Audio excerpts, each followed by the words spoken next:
हाँ। जय हिंद everyone, I welcome to your astro study foundation YouTube channel पर।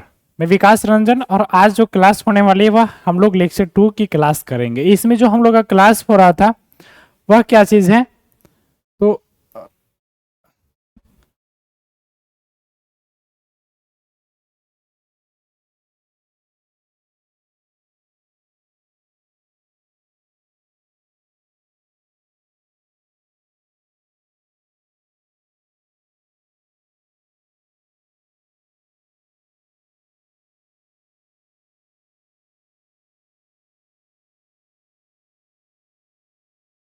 यहाँ पर देखिए जो हम लोग आज लेक्चर 2 होगा है ना, चैप्टर 2 का लेक्चर नंबर 2 है।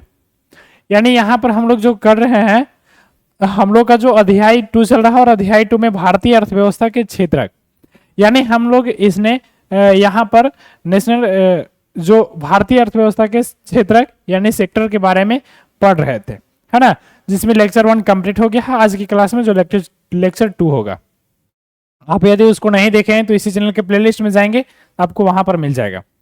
देखिए यहाँ पर कल से हम आपको लास्ट में कुछ बोले थे करने के लिए, होमवर्क के रूप में आपको हम दिए थे। क्या चीज दिए थे कि प्रत्येक क्षेत्र की विविधता यानी विविध वस्तुओं और सेवाओं की हम गणना कैसे करते हैं। जैसा कि अभी आप लोग अगर लेक्चर 1 देखें तो आपको मालूम होगा कि हर एक गतिविधियां अलग अलग है, हर एक क्षेत्र की गतिविधियां अलग अलग है। तो उन सारी गतिविधियों को हम गणना कैसे करते हैं, यानी हम गणना कैसे करते हैं और कुल उत्पादन को कैसे जानते हैं। अगर हमें पता चल, अगर हमें यह जानना हो कि टोटल सकल घरेलू उत्पाद क्या है, जीडीपी क्या है, हमें पूरा पता करना हो, तो हम उसको उत्पादन, ये टोटल उत्पादन है तो उसको हम जानते कैसे हैं, कैसे जानते हैं, कैसे हमें इसे हम जानते हैं, है ना। तो देखिए यहां पर क्या बोल रहा है, यहां पर बोल रहा है, देखिए यहां पर बोल रहा है कि आप सोचते होंगे कि हजारों की संख्या में उत्पादित वस्तुओं और सेवाओं की गणना करना असंभव कार्य है। ऐसे सब कोई सोचता है कि भाई पूरे भारत में है और पूरे भारत में हजारों जगह अलग अलग गांव, शहर, सिटीज, बड़े सिटीज, छोटे सिटीज, यानी इस तरह से कई कारखाने हैं, कई ऐसे गतिविधियां हैं, उन सारे चीजों को गणना करना क्या पॉसिबल है? तो जी सर, बिल्कुल पॉसिबल है, वो भी इकोनॉमिक्स के क्षेत्र में बिल्कुल पॉसिबल है। यहां पर बोल रहा है कि सेवाओं की गणना करना असंभव कार्य है। यह न केवल बृहद कार्य है बल्कि यह आश्चर्यचकित भी होंगे कि हम कारों और कंप्यूटरों, किलो और फर्नीचरों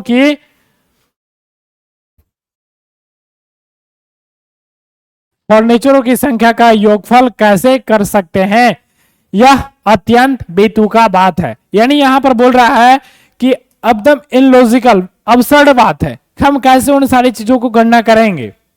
भाई कैसे करेंगे, हर एक अलग अलग जगह में अलग अलग कारखाने हैं, तो उनका गणना हम कैसे करेंगे। तो यहां पर देखिए कि हम कैसे करेंगे उनका गणना।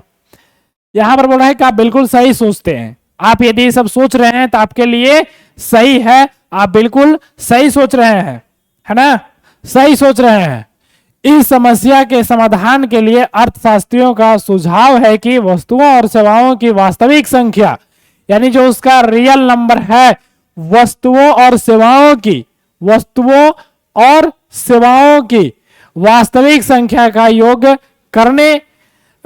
करने के स्थान पर उनके मूल्य का उपयोग किया जाना चाहिए। जैसे यदि 10,000 किलोग्राम गेहूं और 20 रुपए प्रति किलोग्राम की दर से बेचा जाता है तो गेहूं का मूल्य कितना हुआ, 2 लाख रुपया हो गया। यानी यहां पर कह रहा है 2 लाख नहीं, 20 1 10 100 1000 10,000 लाख 2 लाख 1 10 100 1000 10,000 10,000 किलोग्राम 2 लाख। यहां पर क्या बोल रहा है उसको समझिए। आप ये देखिए कि हम जो उत्पादन कर रहे हैं, क्या उत्पादन को गिनना है, योगफल करना है? वैसा बिल्कुल नहीं करना है। हम देखते हैं उत्पादन जो कर रहे हैं, सपोज दैट कोई किसान है, यानी जो प्राथमिक सेक्टर का कोई व्यक्ति है, वो गेहूं उत्पादन कर रहा है और उसके पास यानी टोटल एरिया में, टोटल उस राज्य में उसके यहाँ टोटल राज्य में मिला करके गेहूं का जो मात्रा हो गया वो 10,000 किलोग्राम हो गया, है ना। 10,000 किलोग्राम हो गया, तो हम 10,000 किलोग्राम को काउंट क्यों करेंगे भाई, हमें पैसों से मतलब है, तो हम वो कैसे बिकता है, यानी सपोज हम मानते हैं कि 20 रुपये प्रति किलोग्राम की दर से बिक रहा है, तो हमें क्या करना है कि जो पैसा होगा यानी उस मूल्य की गणना करना है।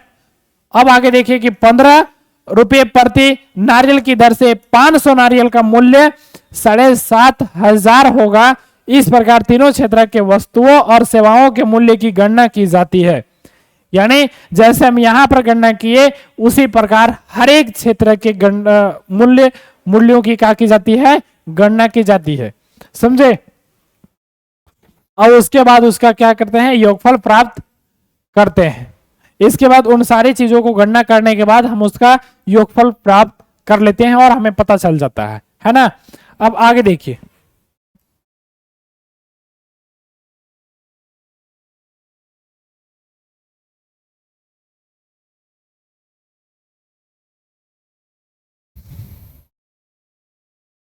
देखिए यहां पर क्या बोल रहा है, ध्यान रखिए कि यहां एक सावधानी बरतने की जरूरत है।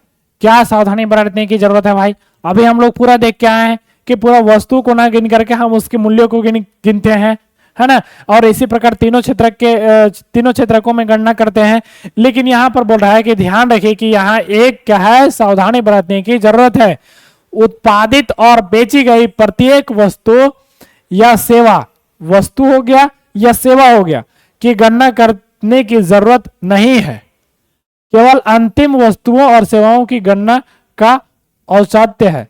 देखिए यहां पर जो बोल रहा है कि जो हम लोग, जैसे अभी हम लोग देखे ना कि सपोज हम मक्का की बात करते हैं, मक्का हम बेचते हैं तो हम उसका मूल्य की गणना तो कर रहे हैं, और इसलिए हम लोग मूल्य की गणना तो कर रहे हैं, लेकिन क्या हमें उसके मूल्य की गणना करने की जरूरत है हर जगह पे, बिल्कुल नहीं है भाई। अब हम देखिए उस जो मक्का है, यहां पर मक्का या गेहूं क्या एग्जांपल ले लीजिए, गेहूं का ही एग्जांपल ले लीजिए।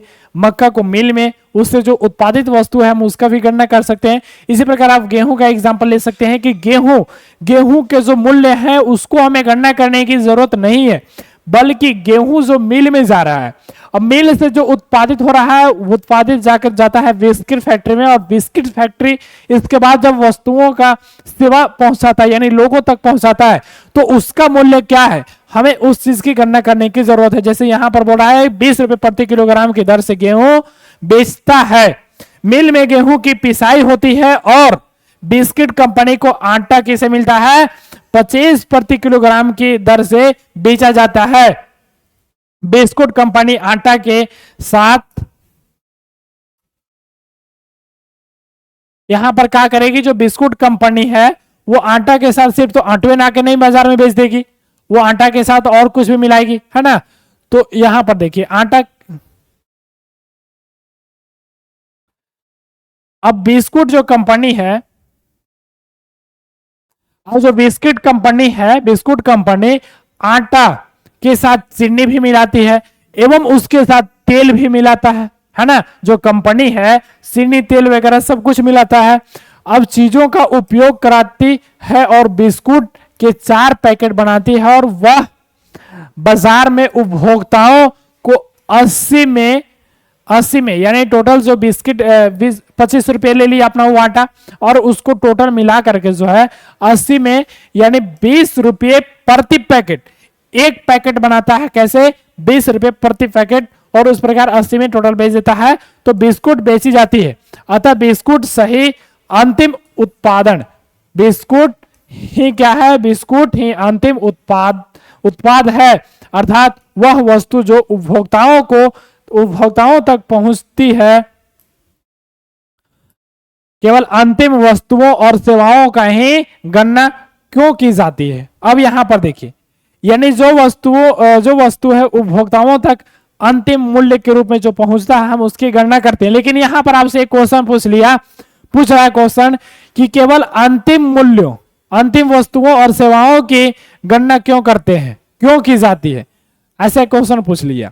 इस तरह से एग्जाम में भी क्वेश्चन पूछ सकता है। तो यहां पर देखिए, यानी दिए गए उदाहरण में अंतिम वस्तुओं के विपरीत गेहूं और आटा जैसे वस्तुएं मध्यवर्ती वस्तुएं हैं, यानी बीच वाली है। अब देखिए एक बार गेहूं बिका, फिर इसके बाद आटा बिका, फिर इसके बाद बिस्कुट बिकेगा, तो हम एक वस्तु को 3 बार हमें योगफल करना होगा, जिसमें कि अब देखेंगे तो 20 रुपया हो तो 20 रुपया उसका लागत है भाई, तो वो प्रॉफिट कितना कमा रहा है, 5 रुपए कमा रहा है, तो हमें 5 रुपए को अलग से निकालना पड़ेगा। इसी प्रकार जो बिस्किट जो कंपनी है वो कंपनी 25 रुपए आटा ले रही है, जबकि उसको 80 रुपए बेचते हैं वो 4 पैकेट में, है ना। तो यहां पर देखिए कि उसमें चीनी भी मिलाता है, तेल भी अपना घर से वो लगाता है, इसका अलग अलग कॉस्ट होगा। तो इसलिए हम ये मध्यवर्ती चीजों को नहीं जोड़ करके हम क्या करते हैं, डायरेक्ट अंतिम उत्पादित वस्तुओं को गणना करते हैं। यानी मध्यवर्ती वस्तुओं और अंतिम वस्तुओं और सेवाओं के निर्माण में इस्तेमाल की जाती है, और अंतिम वस्तुओं के मूल्य में मध्यवर्ती वस्तुओं का मूल्य पहले से ही शामिल होता है। अब देखिए यहां पर जो बोल रहा है, जो बिस्किट 80 रुपए पैकेट दिया गया उसमें 20 वाला भी शामिल है, क्योंकि जो 25 वाला बेचा वो 20 वाला अपना ले करके बेचा है, और 25 वाला जो बेचा है, जो 80 वाला बेचा वो 25 ले करके बेचा है। यानी इसमें क्या है, ये सारा चीज शामिल होता है। और बिस्कुट जो है, और बिस्कुट अंतिम वस्तु के मूल्य 80 में पहले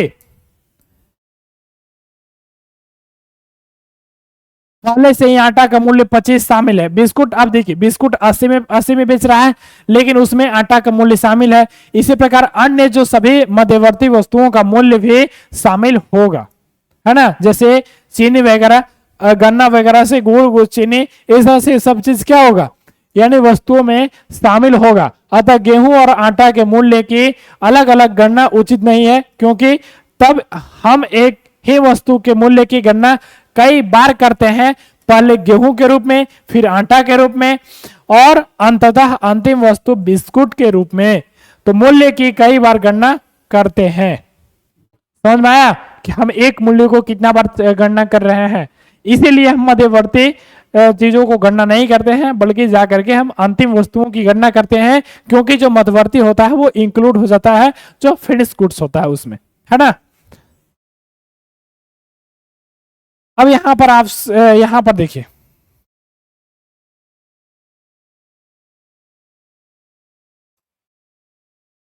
बोला है किसी विशेष वर्ष में प्रत्येक क्षेत्रक द्वारा, यानी जितने भी क्षेत्रक हैं, primary sector, secondary sector and tertiary sector, उत्पादित अंतिम वस्तुओं और सेवाओं का मूल्य उस वर्ष में क्षेत्रक के कुल उत्पादन की जानकारी प्रदान करता है। समझ में आया कि जो अंतिम मूल्य है उस वर्ष में कितना उत्पादित हुआ है, उन सारी चीजों को क्या करता है, गणना करता है, यानी जानकारी प्राप्त करता है। अब देखिए तीनों क्षेत्रकों के उत्पादों के योगफल को देश का सकल घरेलू उत्पाद यानी सघउ, इसको इंग्लिश में जीडीपी, है ना, सकल घरेलू उत्पाद कहते हैं। और यह किसी देश के भीतर किसी विशेष वर्ष में उत्पादित सभी अंतिम वस्तुओं और सेवाओं का मूल्य है। अब देखिए यहां पर जो जीडीपी होता है, यानी सकल घरेलू जो उत्पादन होता है, वो क्या होता है। जैसे यहां पर आपसे अगर क्वेश्चन में एग्जाम में पूछा जा सकता है कि सकल घरेलू उत्पादन क्या होता है, भाई सकल घरेलू उत्पादन क्या होता है, तो आपको वहां पर आप क्या लिखेंगे, वहां पर जाकर के आपका जो मोटिवेट होंगे ना, वो तुरंत डिमोटिवेट हो जाएंगे। वैसा बिल्कुल भी नहीं करना है। सकल घरेलू क्या होता है, किसी पार्टिकुलर वर्ष में, किसी भी पार्टिकुलर वर्ष में, पूरे वर्ष में जितना भी उसका क्या हुआ, विशेष वर्ष में उत्पादित सभी वस्तुओं की अंतिम, यानी यहां पर सभी वस्तुओं या अंतिम वस्तुओं और सेवाओं का मूल्य है, सभी वस्तुओं का अंतिम मूल्य है, या सेवाओं का भी क्या है, अंतिम मूल्य है। समझ में आया। अर्थात क्या है, विशालता प्रदर्शित करता है, यानी ये जो जीडीपी है वो क्या करता है, सकल घरेलू उत्पादन जो है विशालता प्रदर्शन करता है कि कौन सा देश कितना उत्पादन किया। समझ में आया यहां तक, आई होप यहां तक समझ पाया होगा, ठीक है।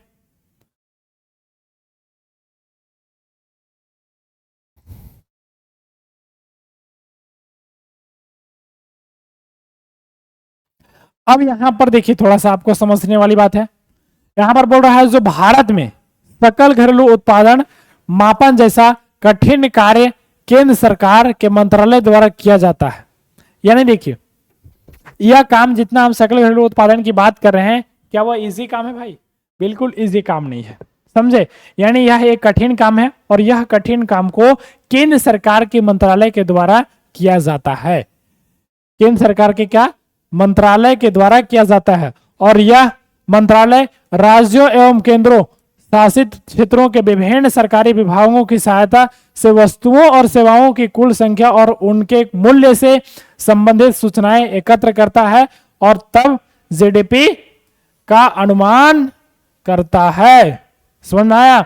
जो वो मंत्रालय है वो क्या करता है, जो उस क्षेत्र यानी उस राज्य, कोई राज्य हुआ या कोई केंद्र शासित प्रदेश हुआ, तो उसमें अधिकारी होते हैं। हर एक जिला के अलग अलग अधिकारी होते हैं, जो मेन अधिकारी होते हैं, है ना? तो हर एक अलग अलग अधिकारी होते हैं, हर एक राज्य का अलग अलग अधिकारी होते हैं। तो उन अधिकारियों के थ्रू क्या करते हैं, वो उसको पता करते हैं, है ना? और इस तरह से क्या करते हैं, जीडीपी का अनुमान लगाते हैं। अब यहां पर अगला हेडिंग जो आपको दिखाई दे रहा होगा, क्षेत्रकों। यहां पर क्या बोल रहा है, क्षेत्रकों का ऐतिहासिक परिवर्तन। क्षेत्रकों का ऐतिहासिक परिवर्तन।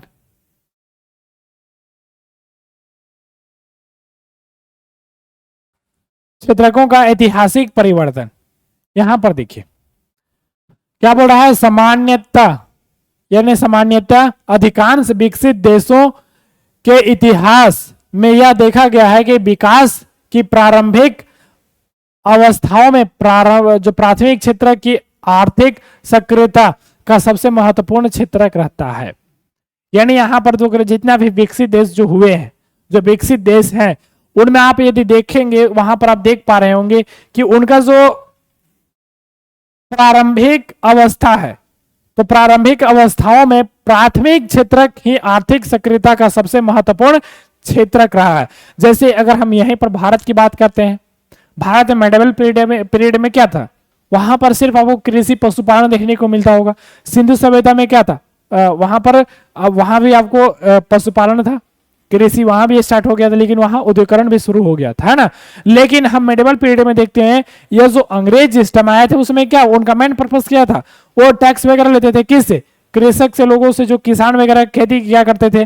तो यहां पर वही बता रहा है कि जो आर्थिक सक्रियता यानी जो भी विकसित देश हुए हैं, उनका आर्थिक सक्रियता सबसे पहले जब प्रारंभ हुई है, वो प्राथमिक क्षेत्र से ही प्रारंभ हुआ है, समझे? यानी क्षेत्र रहा है। जैसे कृषि प्रणाली परिवर्तित होती गई और कृषि क्षेत्र समृद्ध होता गया, वैसे वैसे पहले की तुलना में अपेक्षाकृत अधिक उत्पादन होने लगा। अब अनेक लोग दूसरे कार्य करने लगे और शिल्पियों और व्यापारियों की संख्या में वृद्धि होने लगी और क्रय विक्रय की गतिविधियां कई गुना बढ़ गई। इसके अतिरिक्त अनेक लोग परिवहन, प्रशासक और सैनिक कार्य इत्यादि से जुड़ने लगे। समझ में आया? धीरे धीरे विस्तार हुआ, और इसका विस्तार हुआ तो लोग अलग अलग गतिविधियों से क्या हुए, जुड़ने लगे। जैसे कोई व्यक्ति सैनिक से जुड़ने लगा, कोई व्यक्ति व्यापारी से जुड़ने लगा, कोई व्यक्ति प्रशासनिक सेवा से जुड़ने लगा, है ना? तो इस तरह से क्या हुआ, इसका विस्तार हुआ और हर एक व्यक्ति अलग अलग प्रकार से जुड़ने लगे। समझ में आया? यहां पर आगे देखिए, फिर भी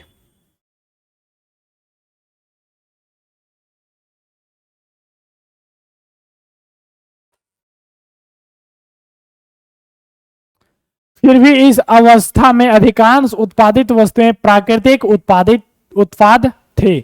यानी इसमें जो प्राथमिक क्षेत्र में क्या है, जितने भी उत्पादित जो वस्तु हैं, वो वस्तु कहां से उत्पादित हुए हैं, तो प्राकृतिक उत्पादन थे, जो प्राथमिक क्षेत्र में आते थे और अधिकांश लोग इसी क्षेत्र में रोजगार करते थे। अभी भी लोग, अधिकांश लोग किस क्षेत्र में रोजगार करते हैं, तो प्राथमिक क्षेत्र में रोजगार करते हैं, और पहले भी अधिकांश लोग इसी क्षेत्र में रोजगार करते थे। समझ में आया? अधिक लंबे समय, जैसे 100 वर्षों से अधिक, लंबे समय का मतलब क्या चीज, 100 वर्षों से अधिक के बाद, और विशेषकर विनिर्माण की जो नवीन प्रणाली के प्रचलन से कारखानों अस्तित्व में आए और उनका प्रसार होने लगा। जो लोग पहले खेती में काम करते थे, उनमें से बहुत अधिक लोग अब कारखानों में काम करने लगे। देखिए जितना भी लोग पहले जो खेती से जुड़े हुए थे, जिनका अपना जमीन नहीं था, वो दूसरे की जमीन में खेती वगैरह करते थे। तो जब उद्योगीकरण आया, निर्माण उद्योग आया, तो क्या हुआ, लोग उससे जुड़ने लगे। और जो हुआ एक जो प्राथमिक क्षेत्र वाले जो लोग हैं वो उससे यानी द्वितीय क्षेत्र वाले लोग से जुड़ने लगे, यानी अधिकांश लोग अब क्या हुए, कारखानों में काम करने लगे, है ना। और उन्हें कारखानों में काम करने के लिए मजबूर किया गया। पहली बार जब भारत में यहां पर कारखाना लगाया गया था तो लोगों को उसमें काम करने के लिए मजबूर किया गया था, यानी जबरदस्ती काम करवाया जाता था, समझे।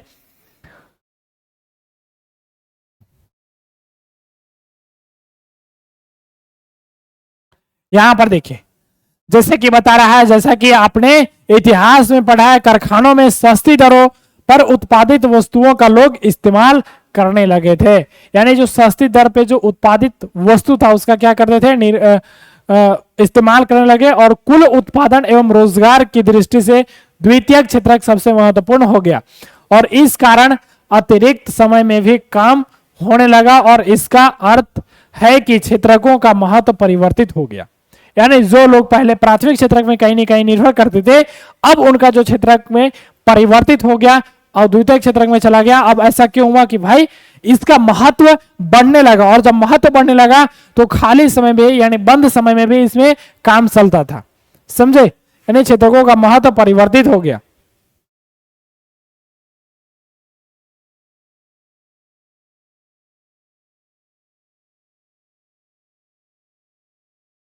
अब यहां पर देखिए, यहां पर क्या बोल रहा है, जो विगत 100 वर्षों में, यानी जो फिलहाल 100 वर्षों में, आप रिसेंटली जो 100 वर्षों में विकसित देशों में द्वितीय क्षेत्र से तृतीय क्षेत्र की ओर पुनः बदलाव हुआ। जैसे पहले जो है प्राथमिक क्षेत्र से द्वितीय क्षेत्र में परिवर्तित हुआ, अब जो द्वितीय क्षेत्र से तृतीय क्षेत्र में परिवर्तित हो गया। यानी इसमें क्या हुआ, पुनः बदलाव हुआ और कुल उत्पादन की दृष्टि से सेवा क्षेत्र का महत्व बढ़ गया। अधिकांश जो श्रमजीवी लोग सेवा क्षेत्र में ही नियोजित है और विकसित देशों में यही सामान्य लक्षण देखा गया। जितने भी विकसित देश हैं तो उसमें सारे विकसित देशों में यह समान लक्षण देखने को मिला। ऐसा नहीं कि किसी में तुरंत से एक कोई जादूगर आया है, जादूगर ये सबको सेवा क्षेत्र में जोड़ दो, ऐसे नहीं, बिल्कुल नहीं। यह जो है सभी देशों, जितने भी विकसित देश हैं उनका ये समान रास्ता रहा और इन विकसित देश हैं, सारे विकसित देश इसी रास्ते से चल करके आज विकसित देश तक, विकसित तक पहुंचे, यानी आधुनिकरण में पहुंचे हैं। समझ में आया। यहां पर आपसे क्वेश्चन पूछ रहा है, देखिए यहां पर क्वेश्चन क्या चीज है कि भारत में तीनों क्षेत्रकों का कुल उत्पादन और रोजगार कितना है, क्वेश्चन पूछ रहा है। इसका आंसर भी आपको मिलेगा, बस आपको ध्यान से पढ़ना है और अंडरलाइन करते हुए चलना है। यहां पर बोल रहा है कि विगत वर्षों में विकसित देशों में देखे गए पैटर्न के समरूप क्या भारत में भी परिवर्तित हुआ है, हम इसे अगले खंड में देखेंगे। यानी जो भी यहां पर आप देखें इसको हम अगले खंड में, इट मीन्स कि हम आगे देखेंगे इसको, है ना। यहां पर आगे देखिए, ये सब विचार करने वाली बात है ना। सब खाली समय विचार करते रहना, ही नहीं कि फोन से बतियाते रहना, तुम लोग बहुत कचरा होता है। खाली समय मिलेगा तो लाल पेड़ हरी करने लगेगा, है ना। विचार करना है इसको खाली समय में, थोड़ा सा विचार कर लेते हैं, हम भी बताते हैं आप लोग को, है ना। देखिए यहां पर विकसित देशों का इतिहास क्षेत्रकों में हुए परिवर्तन के संबंध में क्या संकेत करता है। कितना अच्छा विचार करने वाली बात है।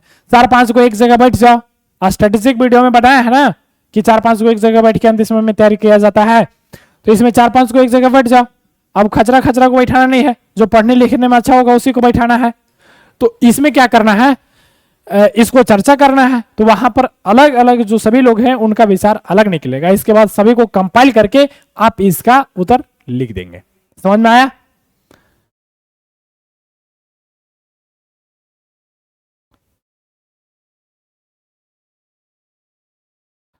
यहां पर देखिए, यहां पर इसको थोड़ा सा हम जूम करते हैं, राइट।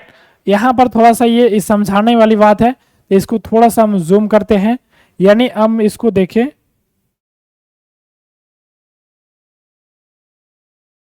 आज खत्म नहीं होगा, आज खत्म नहीं होगा, है ना, कल क्लास में खत्म होगा, कल की क्लास में बिल्कुल खत्म हो जाएगा। यहां पर देखिए, यहाँ पर इसको थोड़ा सा इस पेज में ऐसा ही रहेगा, है ना, आप अपना बुक ले लेंगे तो वहां पर समझते हुए चलेंगे। देखिए यहाँ पर क्या बोल रहा है, जो भारत में प्राथमिक, द्वितीयक और तृतीयक क्षेत्रक, है ना, जिसमें आलेख तीनों क्षेत्र को, यानी जो ये आलेख है प्राथमिक क्षेत्रक, तृतीयक क्षेत्रक, यानी द्वारा क्या चीज, जीडीपी, सकल घरेलू उत्पाद, तो तीनों क्षेत्रकों द्वारा उत्पादित वस्तुओं और सेवाओं को दिखाता है। यह 2 वर्षों में यानी 1973 से 74 और 2013 से 14 के उत्पादन को दिखाता है। हमने इन दोनों वर्षों के आंकड़ों का उपयोग किया है क्योंकि यह आंकड़े तुलनीय और प्रमाणिक है, यानी तुलना मतलब यानी उनसे कंपेयर करना, और ये एविडेंस के तौर पर प्रमाणित है। आप देख सकते हैं कि 40 वर्षों में कुल उत्पादन में कितनी वृद्धि हुई है, यानी जितना जो उत्पादन है उसमें कितना वृद्धि हुआ। आप यहां पर देखेंगे, यहां पर देखिए, यहां पर ये आपको जो दिखाई दे रहा है 1973-74 का है। 1973-74 में आपको कितना तक था, जो 10,000 लाख, 5 लाख तक था, ठीक है, 5 लाख से ज्यादा था। लेकिन अभी आप वही वर्तमान समय में देखिएगा 10,000 लाख, 10 लाख, यानी 55 लाख से ज्यादा लोग अभी क्या चीज रोजगार से जुड़े हुए हैं। यानी जो प्राथमिक क्षेत्र, इसमें देखिए ये जो कलर है, ये जो ब्लू कलर है वो प्राथमिक क्षेत्र को दिखाता है, और जो रेड कलर है द्वितीय क्षेत्र को दिखाता है, और ये जो कलर है दूसरा पता नहीं कौन कलर है, ये तृतीय क्षेत्र को दिखाता है। समझ में आया? तो यहाँ जो 2013 के न्यूनतम वर्ष जिसके लिए तुलनीय आंकड़ा उपलब्ध है, यहां पर आप ये आंकड़ा है, समझे। अब यहां पर जो बोल रहा है, आप इसको पर देखिए, यानी सन 1973-74 और 2013-14 के बीच तुलना का प्रदर्शित करती है। इससे आप क्या निष्कर्ष निकाल सकते हैं, विचार कर रहे, है ना। आप आगे इसको निकाल सकते हैं, बिल्कुल आप आगे पढ़ेंगे तो यहाँ पर समझ में आ जाएगा, है ना। अब आप इसको शायद, आई होप कि आप इसको देख लिए होंगे और अपने बुक में भी आप देख लिए होंगे, तो थोड़ा सा हम इसको जूम करते हैं।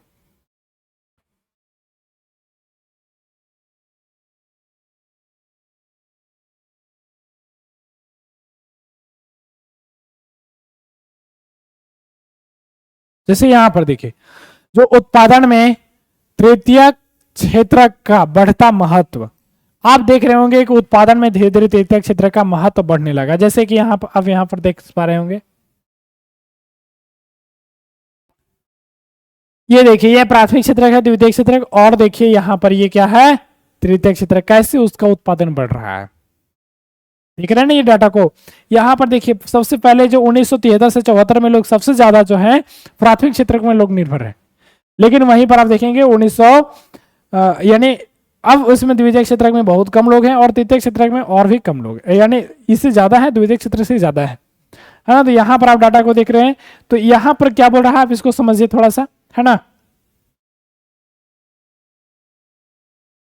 बोल रहा है कि 1973 से 74 में और 2013 से 14 के बीच जो 40 वर्षों में, यद्यपि जो सभी क्षेत्रों में उत्पादन में वृद्धि हुई है, परंतु सबसे अधिक वृद्धि तृतीय क्षेत्र के उत्पादन में हुई है।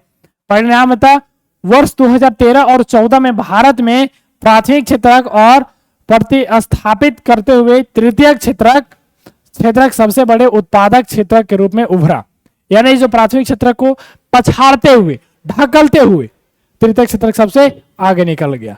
समझ में आया? ये कब निकला, 2013-14 में, है ना, 2013-14 में।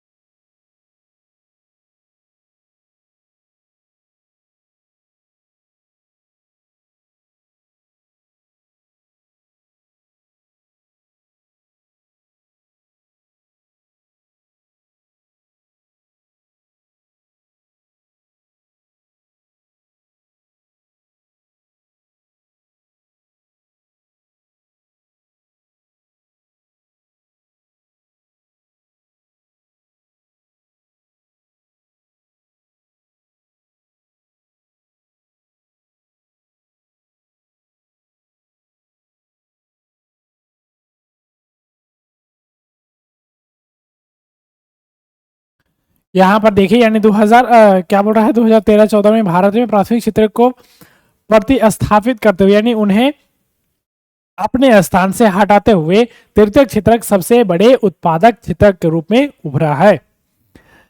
आई होप यहां तक समझ में आया होगा।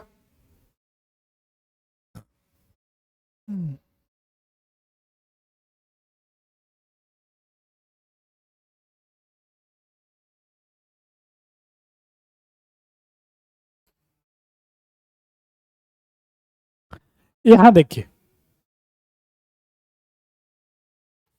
भारत में तृतीय क्षेत्रक इतना महत्वपूर्ण क्यों हो गया है, यहां पर आपसे क्वेश्चन पूछ रहा है। अब इसके कई कारण हो सकते हैं, बिल्कुल कई कारण हो सकते हैं। क्यों इतना इंपॉर्टेंट हो गया भाई, बहुत अलग अलग कारण हो सकते हैं, बिल्कुल अलग अलग कारण हो सकते हैं, है ना। तो देखिए जो प्राथमिक प्रथम किसी भी देश में अनेक सेवाओं जैसे अस्पताल यानी प्रथम कारण तृतीय क्षेत्र इतना ज्यादा विकसित क्यों हो गया, इतना महत्व इस महत्वपूर्ण क्यों होगा, वो है पहला कारण बता रहा है कि किसी भी देश में अनेक सेवाओं जैसे अस्पताल, शैक्षणिक संस्थाएं, डाक एवं तार सेवा, थाना कचहरी, ग्रामीण प्रशासनिक कार्य जो कार्यालय, नगर निगम, रक्षा, परिवहन, बैंक, बीमा कंपनी इत्यादि की आवश्यकता होती है। जब क्या होता है इन सारी चीजों की आवश्यकता होती है, इन्हें बुनियादी सेवाएं माना जाता है। किसी भी विकासशील देश में इन सेवाओं के प्रबंधन की जिम्मेदारी सरकार उठाती है। जहां पर जो विकासशील देश होता है, विकसित, अल्प विकसित और विकासशील देश, और विकासशील देशों में ये जो सारी जो जिम्मेवारी है वो कौन उठाती है, तो सरकार उठाती है ना।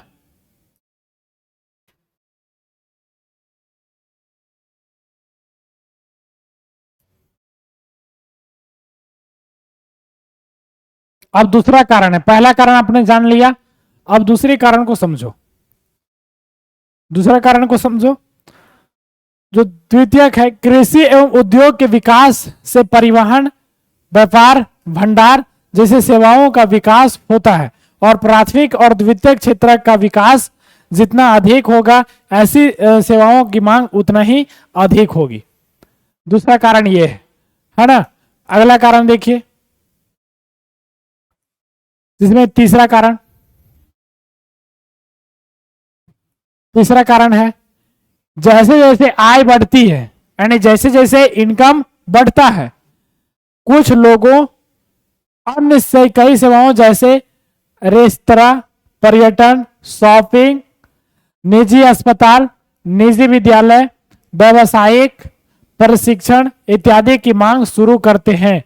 और आप नगरों में, विशेषकर बड़े नगरों में इस द्रुत परिवर्तन को देख सकते हैं। यानी जहां पर क्या होता है, लोगों का इनकम बढ़ता है, आय बढ़ता है, ये सारी चीजें उन्हें निजी तौर पे चाहिए, है ना, सार्वजनिक तौर पे नहीं चाहिए, निजी तौर पे चाहिए। और ऐसे आप नगरों में देख पा रहे होंगे, समझे। अब देखिए यहां पर आगे, यहां चतुर्थ जो कारण है यानी जो चौथा कारण है, चौथा कारण है कि विगत 10 वर्ष यानी दशकों में सूचना और संचार प्रौद्योगिकी पर आधारित कुछ नवीन सेवाएं महत्वपूर्ण एवं अपरिहार्य हो गई है, और इन सेवाओं के उत्पादन में तीव्र वृद्धि हो रही है। अध्याय 4 में हम इन नवीन सेवाओं और इनके प्रसार के कारणों के बारे में चर्चा करेंगे। यानी इस जो आजकल जो टेक्नोलॉजी जिस प्रकार से विस्तार हो रहा है और जिस प्रकार से सेवा क्षेत्र का विस्तार हो रहा है, इसको हम अध्याय कहां पर पढ़ेंगे, अध्याय 4 में विस्तार से पढ़ेंगे, समझे। तो आपको यहां तक समझ में आ रहा होगा कि हर एक चैप्टर एक दूसरे से लिंकेड है, समझ में आया। अब देखिए यहां पर आगे,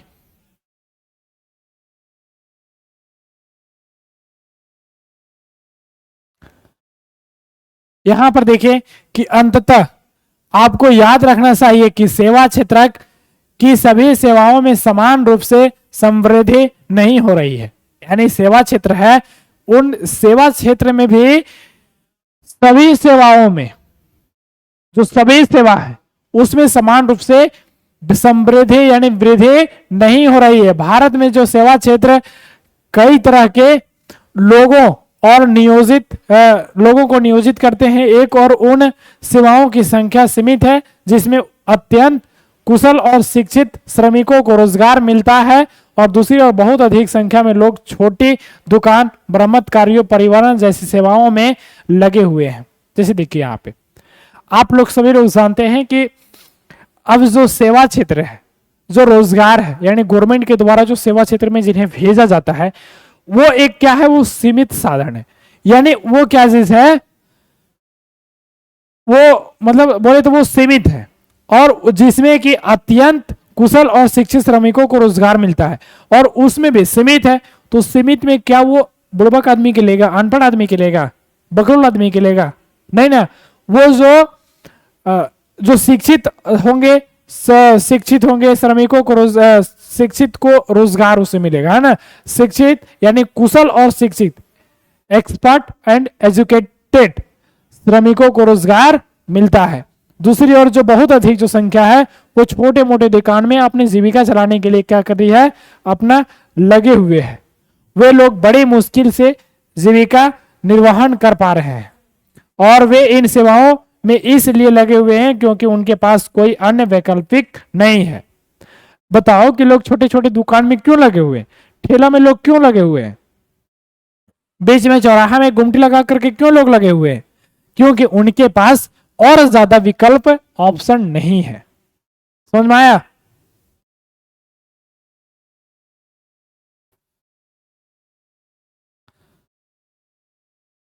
अब देखिए यहां पर जो ये इन सेवाओं में इसलिए लोग लगे हुए हैं क्योंकि उनके पास अन्य विकल्प यानी अन्य ऑप्शंस नहीं है, और इस कारण सेवा क्षेत्र के केवल कुछ भागों का ही महत्व बढ़ रहा है। आप इनके अगले खंड में विस्तार से पढ़ेंगे, यानी अगले अध्याय में जो विस्तार से पढ़ेंगे, यानी कुछ ही भागों में विस्तार हो पा रहा है, वो चीज बताना चाह रहा है। समझ में आया? अब देखिए अधिकांश लोग कहाँ नियोजित हैं। अब यहां पर देखिए जो अधिकांश लोग हैं वो कहाँ नियोजित हैं, तो इसमें आप उसको जानने के लिए आपको ये जो है इसमें आपको देखने को मिलेगा, ये है आलेख 2 में।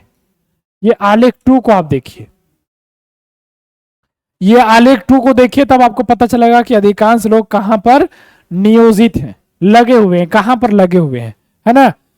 तो इसमें देख रहे हैं प्राथमिक क्षेत्र में 2073-74 में लोग कितना है, 40% लोग हैं, और बाकी के जो 10% 11% लोग हैं वो किस पर हैं, उद्योग में, और बाकी जो ये जो लोग हैं वो सेवा क्षेत्र में लगे हुए हैं। इस प्रकार से 100% हो गया, 50-50% लोग लगे हुए हैं। इस प्रकार द्वितीय क्षेत्र में ये तो देखिए 2013-14 में जो प्राथमिक क्षेत्र में लोग 10 से 11% लोग लगे हुए हैं, और द्वितीय क्षेत्र में लोग 20% लगे हुए हैं, और वहीं तृतीय क्षेत्र में आपको 70-80%, 70-75% आपको देखने को मिलेंगे, है ना।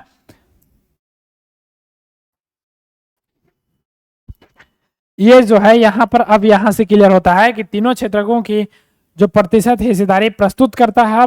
अब आप 40 वर्षों में क्षेत्रकों के बदलने महत्व प्रत्यक्ष देख सकते हैं, यानी क्यों बदला वो आप प्रत्यक्ष रूप से यानी डायरेक्ट आप देख सकते हैं। यानी देखिए यहाँ भारत के संदर्भ में एक उल्लेखनीय तथ्य है कि यदि सकल घरेलू उत्पादन में तीनों क्षेत्रकों की हिस्सेदारी में परिवर्तित हुआ है, फिर भी रोजगार में ऐसे ही परिवर्तित नहीं हुआ है। आलेख 3 में 1977 से 1978 में, 1917 से 18 और 2003 में तीनों क्षेत्र को रोजगार की हिस्सेदारी और दिखाता है। आज भी प्राथमिक क्षेत्र में सबसे ज्यादा नियोजित है। देखिए हम जानते हैं कि लोग क्या हुए, परिवर्तित हुए हैं, परिवर्तित प्राथमिक क्षेत्र से द्वितीय क्षेत्र, द्वितीय क्षेत्र से तृतीय क्षेत्र, लेकिन रोजगार में परिवर्तित नहीं हुआ है। ये आपको जो आलेख फिर देखा, रोजगार में क्षेत्रकों की हिस्सेदारी प्राथमिक क्षेत्र में 71% लोग हैं, द्वितीय क्षेत्र में 11 और रोजगार सेवा क्षेत्र में 18। वहीं अब 2017-18 में देखेंगे तो 44% अभी भी लोग हैं इसमें, और बल्कि 25 और 31%। समझ में आया कि अभी भी लोग किसमें है, रोजगार के रूप में प्राथमिक क्षेत्र में ही नियोजित हुए हैं। समझ में आ रहा है ना। देखिए, प्राथमिक क्षेत्रक से रोजगार का एक ऐसा ही क्षेत्रक स्थानांतरण क्यों नहीं हुआ, इसका कारण यह है कि द्वितीय क्षेत्रक और तृतीय क्षेत्रक में रोजगार के पर्याप्त अवसरों का सृजन नहीं हुआ है। यानी इसका सिर्फ और सिर्फ एक ही कारण हो सकता है कि जो अवसर होते हैं, जो अपॉर्चुनिटी होता है, उसका सृजन नहीं हो पाया है। समझ में आया?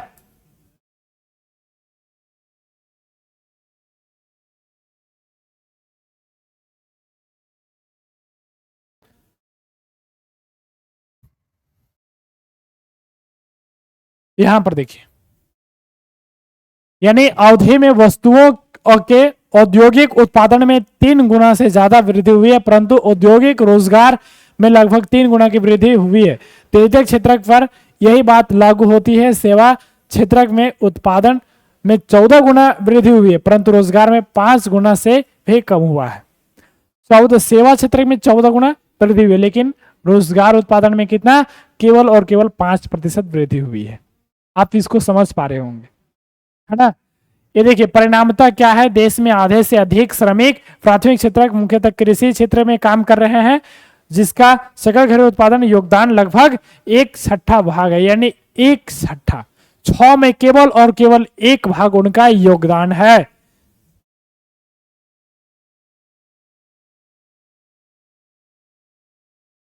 देखिए यहां पर क्या बोल रहा है, केवल और केवल 1/6 भाग योगदान है, और इसकी तुलना में द्वितीय क्षेत्रक और तृतीय क्षेत्रक का सकल घरेलू उत्पादन में बाकी हिस्सा है, परंतु ये क्षेत्र कम लोगों को रोजगार प्रदान करते हैं। क्या इसका अर्थ यह है कि कृषि क्षेत्र में लगे श्रमिक अपनी क्षमता से कम उत्पादन कर रहे हैं? अब देखिए, जो अपना वो कंट्रीब्यूट कर रहे हैं इकोनॉमिक में, जो सकल घरेलू उत्पादन में जो लोग प्राथमिक क्षेत्र में जो कंट्रीब्यूट कर रहे हैं, वो 1/6 भाग कंट्रीब्यूट कर रहे हैं, और बाकी का जो 5 भाग है वो द्वितीय क्षेत्रक और तृतीय क्षेत्रक से लोग कंट्रीब्यूट कर रहे हैं। लेकिन क्या आप ये सोच सकते हैं कि क्या जो प्राथमिक क्षेत्रक में इतना सारा जो लोग लगे हुए हैं, वो कहीं ना कहीं अपनी क्षमता के अनुसार कम काम कर रहे हैं, अपनी क्षमता से कम उत्पादन कर रहे हैं? समझ में आया? अब यहां पर आगे देखिए,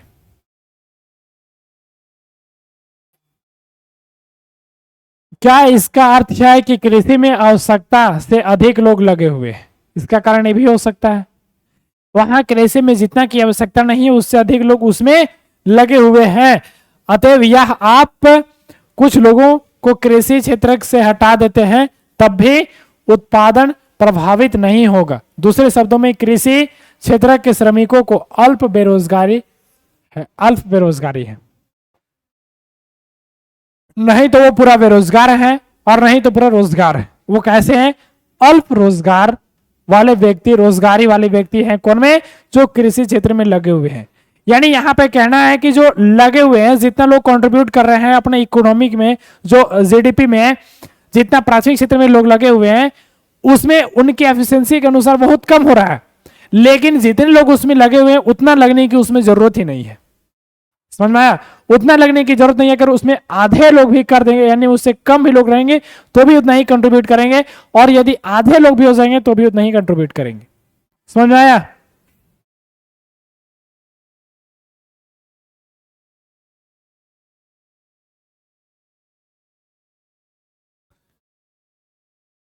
जिसमें आप देखिए, एक छोटे किसान लक्ष्मी का उदाहरण लेते हैं, जिसके पास 2 हेक्टेयर असिंचित भूमि है, जो सिंचाई के लिए केवल वर्षा पर निर्भर है, और ज्वार एवं अरहर जैसी फसलें उपजाती है। उनके परिवार के सभी 5 सदस्य उस भूमि पर वर्ष भर काम करते हैं, क्योंकि उन्हें कहीं और रोजगार उपलब्ध नहीं है। आप देखेंगे कि प्रत्येक व्यक्ति काम कर रहा है, कोई बेकार नहीं है, परंतु वास्तव में उनका श्रम प्रयास विभाजित है। प्रत्येक व्यक्ति कुछ काम कर रहे हैं, परंतु किसी भी को भी पूर्ण रोजगार प्राप्त नहीं है। यह अल्प रोजगारी की स्थिति है, जहां लोग प्रत्यक्ष रूप से काम कर रहे हैं। जैसे यहां पर देखिए, किसी पास 2 हेक्टेयर जमीन है, अब उस घर में जितने भी सदस्य हैं सभी लोग उसी में पूरा वर्ष भर लगे हुए हैं, कुछ काम नहीं कर रहे हैं, कभी अरहर बुन रहे हैं, कभी क्या बुन रहे हैं, और उसी में लोग लगे हुए हैं। लेकिन उनका जो काम है, जो वो श्रमिक है, वो श्रमिक क्या हो रहा है? डिवाइड हो जा रहा है। अब डिवाइड क्यों हो रहा है? क्योंकि उनके पास अन्य कोई विकल्प नहीं है। यानी वैसे लोगों को हम क्या कहते हैं, अल्प बेरोजगारी कहते हैं। समझ में आया? लेकिन सभी अपनी क्षमता से काम करते हैं और इस प्रकार की अल्प बेरोजगारी को छिपी हुई बेरोजगारी कहते हैं। अब वहां पर देखिए जितना भी लोग हैं वो तो अपना क्षमता के अनुसार काम कर रहे हैं, इसीलिए उसको अल्प बेरोजगारी को छुपाने के लिए, ऐसे बोलेंगे बेकार लग जाएगा, अल्प बेरोजगारी बोल देंगे तो उसको दुख लग जाएगा, इसलिए उसको क्या कहते हैं, छिपी हुई रोजगारी कहते हैं। क्योंकि यह उन लोगों की बेरोजगारी जिनके पास कोई रोजगार नहीं है और बेकार बैठे हुए हैं, बेकार बैठे हुए हैं से अलग है। यानी खुली बेरोजगारी, इसलिए इसे जो प्रचंड बेरोजगारी भी कहा जाता है। खुली बेरोजगारी को प्रचंड बेरोजगारी कहते हैं। यानी वे लोग उससे तो बेहतर हैं जो ऐसे ही बेकार में बैठे हुए हैं, जो बेरोजगार हैं बेकार में बैठे हुए हैं, उनसे तो वे लोग बेहतर हैं, इसलिए उसे क्या कहा जाता है, प्रचंड बेरोजगारी भी कहा जाता है। यहां पर आगे देखिए, यहां पर बोल रहा है, अब मान लेते हैं कि एक जो भूस्वामी यानी क्या है, सुखराम आता है और अपनी जमीन पर काम करने के लिए लक्ष्मी के परिवार के एक या दो सदस्यों को भाड़े में ले जाता है। अब लक्ष्मी के परिवार को मजदूरी के द्वारा कुछ अतिरिक्त आय होती है। क्योंकि आपको छोटे से भूखंड पर काम करने के लिए 5 लोगों की जरूरत नहीं है, अतः 2 लोगों के चले जाने से कृषि उत्पादन प्रभावित नहीं होता है।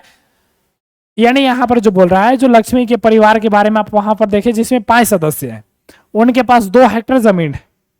अब एक जो अगला व्यक्ति है सुखराम, अब जो सुखराम आता है जो लक्ष्मी के परिवार से 2 व्यक्ति को ले जाता है अपने यहां काम करने के लिए, तब भी उनमें कोई परिवर्तित यानी उन्हें कृषि में कोई परिवर्तित नहीं होगा। क्योंकि वे लोग यानी छोटे भूभाग पर काम करने के लिए 5 लोगों की जरूरत नहीं है, अतः 2 लोग के चले जाने से कृषि उत्पादन प्रभावित नहीं होता है। अब दिए गए उदाहरण में 2 सदस्य किसी कारखाने में भी काम करने के लिए जा सकते हैं। एक बार फिर परिवार की कमाई में वृद्धि होगी और वे लोग अपनी भूमि से पहले जैसे उत्पादन करते रहेंगे। यानी जो लोग भूमि में उत्पादन कर रहे हैं वो पहले जैसा ही उत्पादन करते रहेंगे, लेकिन उनका जो इकोनॉमी में क्या होगा, वृद्धि होगा, ग्रोथ होगा। समझ में आया?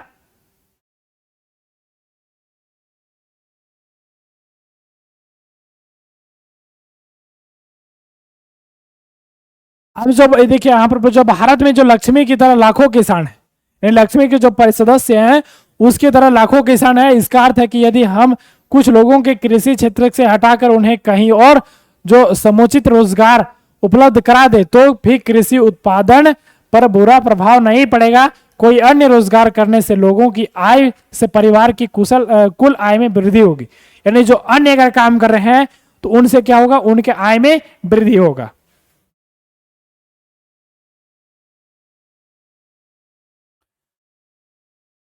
देखिए यहां पर बोल रहा है, अल्प बेरोजगारी दूसरे क्षेत्रों में भी हो सकती है। तो उदाहरण के लिए शहरों में सेवा क्षेत्र में भी हजारों जो अनियत श्रमिक हैं जो दैनिक रोजगार की तलाश करते हैं, वे प्लम्बर, पेंटर, जो मरम्मत कार्य जैसे रोजगार करते हैं और अन्य लोग असुविधाजनक विषम काम करते हैं, उनमें कई जो रोजाना काम नहीं पाते हैं। इसी प्रकार हम सेवा क्षेत्र के कुछ लोगों को सड़क पर ठेला खींचते अथवा कुछ चीजें बेचते हुए देखते हैं, जहां वे पूरा दिन बिता देते हैं परंतु बहुत कम कमा पाते हैं। वे यह काम इसलिए कर रहे हैं क्योंकि उनके पास कोई बेहतर अवसर नहीं है। अब देखिए जो सेवा क्षेत्र है, जिस सेवा क्षेत्र में जो किसी अन्य व्यक्ति को सेवा दे रहा है, यानी तृतीय क्षेत्र का कोई व्यक्ति है, तो उनके साथ भी यह कंडीशन हो सकता है। शहरों में देखते होंगे कि लोग रोजगार ढूंढते रहते हैं, कोई पेंट करने वाला है तो वो कर रहा है, लेकिन उन्हें काम नहीं मिल रहा है तो वो उसके बदले क्या कर रहा है, ठेला वगैरह का काम कर रहा है, ठेला वगैरह खींच रहा है, ठेला में बेच रहा है। अब ऐसा क्यों हो रहा है? क्योंकि उसके साथ बेहतर अपॉर्चुनिटी नहीं है, यानी अच्छा अवसर, बेहतर अवसर नहीं है।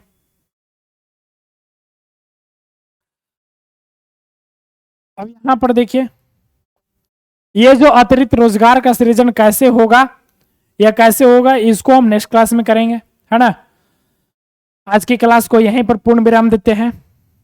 और आज का जो सेशन अच्छा लगा होगा तो वीडियो को लाइक करना और शेयर कर देना है, ठीक है। मिलते हैं नेक्स्ट में, तब तक के लिए बाय, जय हिंद।